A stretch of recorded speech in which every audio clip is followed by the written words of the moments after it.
Onions, మిర్చి, carrot, పప్పు దినుసులు, 2 మిర్చి, ప్యాన్లో ఆయిల్ వేసుకోవాలి. 2 టేబుల్ స్పూన్స్ ఆయిల్ హీట్ ఎక్కాక జీరా, ఆవాలు వేసుకొని చిటపటలాడించుకోవాలండి.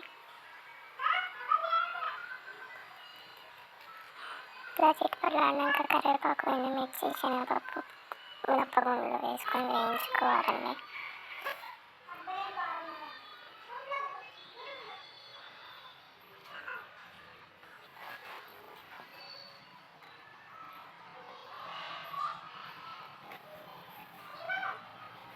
ఇలా వేగాక ఆనియన్స్, మిర్చి, క్యారెట్ వేసుకొని వేయించుకోవాలండి.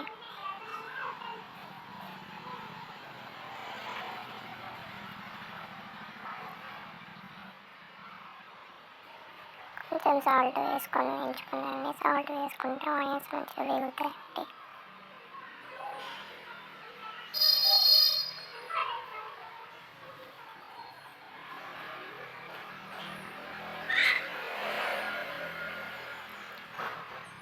ఇలా వేయించుకున్నాక గ్లాసున్నర వాటర్ పోయండి.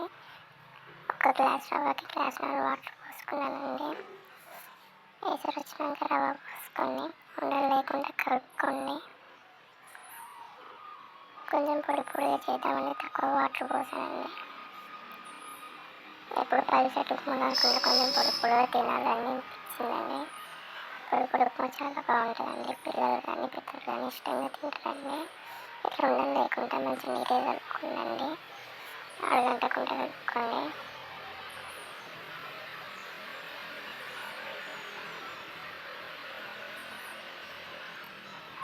కొంచెం ఆయిల్ వేసుకోండి చిటికెడు. ఎందుకంటే ఇప్పుడు ఉప్మానండి కొంచెం మెత్తపడుతుంది. ఆయిల్ వేసుకుంటే మంచిగా వేగుతుంది రవ్వ అనేది.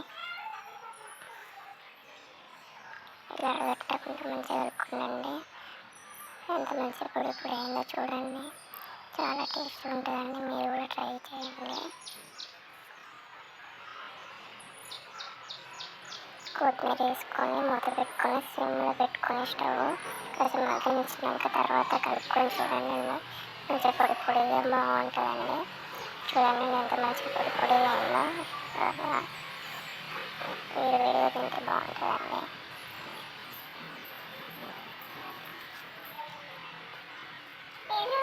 పిల్లలు కూడా ఇష్టంగా తింటారు.